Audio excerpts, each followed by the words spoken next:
We're going to work on chapter 13, and in chapter 13 we're going to see acids and bases, which we've mentioned in passing here and there, but we're going to dive into them a little bit more. Before we do that, we want to review a bunch of old stuff, things from chapter 3 and chapter 5, so it's a good review of some things we've seen before. So first of all, these were ions that you needed to memorize back in chapter 3. So if you've forgotten them, rememorize them. You need to know the formulas, you need to know the names. In this chapter, we're going to be building some acids, and acids have protons, H plus, in them. And so one of the things you can remember how to do is take two ions, a cation and an anion, positive and negative, and form a compound out of them. So this would be H plus with the carbonate ion. Remember, we would crisscross those charges, and this would be H2CO3. So you can practice doing that for all of these. One that's a little bit strange here, H plus and OH minus. If I combine those, this gives us a really familiar compound, H2O, or sometimes in this chapter we might find it's helpful to think of it as a proton and a hydroxide. So those are some for you to practice. Other reminders, ionic compounds would be things like sodium chloride, potassium fluoride, or maybe a polyatomic ion in there, calcium carbonate. Ionic compounds, I want to remind you that those are made out of a metal, which ends up being positively charged, or a cation. And then they are also made out of a non-metal, and those are going to be negatively charged, or anions. And some of these definitions are over here on the left for you. So I always see metals with nonmetals, and this metal is your giveaway. If you see a metal, it must be an ionic compound. When I put these ionic compounds into water, we say that they dissociate, which means they were ions and now they fall apart or dissociate from each other. They dissociate in water to form ions, and because they form ions, we call this an electrolyte solution. And we'll be seeing more about electrolytes as we go in this chapter. Molecular compounds were kind of our opposite of ionic compounds. That would be like CH4 or HCl, H2O, CO2, and H3. And the thing that all of those have in common is they are made only out of nonmetals. And remember, hydrogen, because of its electronegativity, is considered a nonmetal. So it belongs close to carbon and boron with its electronegativity. These do not have charges in them. So if you try to put charges on your carbons or your oxygens, you're going to get confused. No charges, they're all sharing electrons.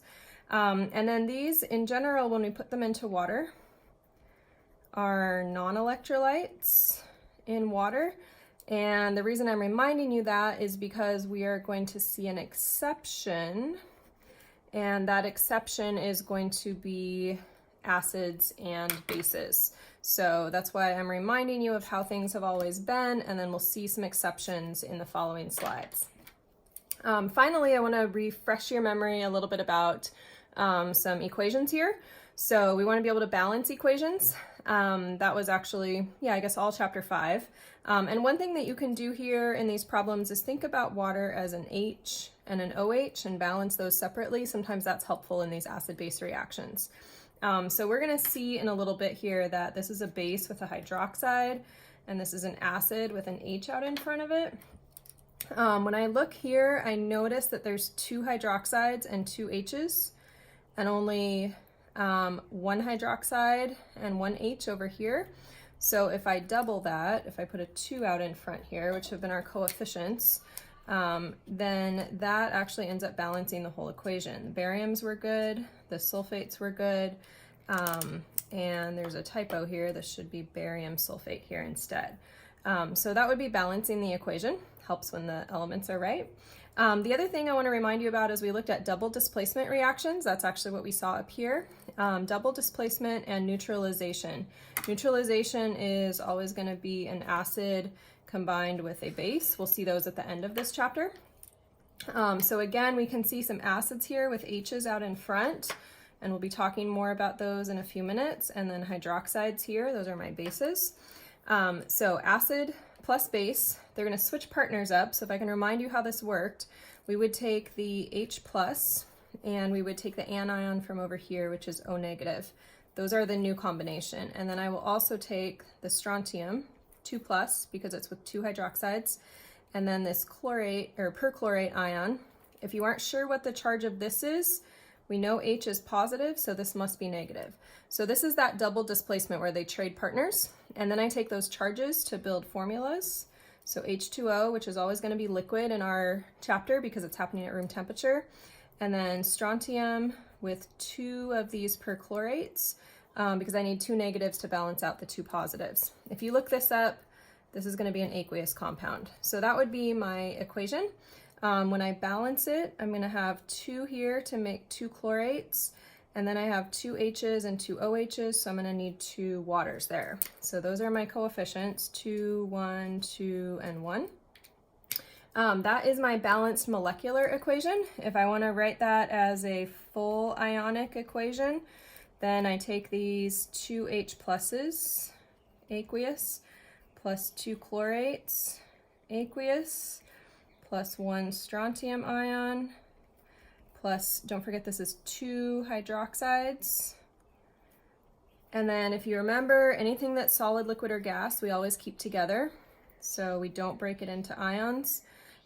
Strontium 2 plus, aqueous, and 2 of those perchlorates, aqueous. So that's my full ionic equation. Those were huge, right? And then from there, I can simplify it down to the net ionic equation, which is going to be getting rid of the spectators, right? The things that are exactly the same on both sides. So perchlorates and strontiums, and just rewriting the things that did not change. So 2H plus aqueous, there's my acid, plus the 2 hydroxides, there's my base, and I get 2 liquid water molecules. And we're going to see this pattern show up all day long. Acid plus base gives me water, and that is a neutralization reaction. And that's at the heart of almost every single acid-base reaction. So you can practice the same thing down here for the second reaction, but that refreshes your memory hopefully on building those molecules, defining ionic and molecular compounds, balancing equations, and then doing the net ionic equations.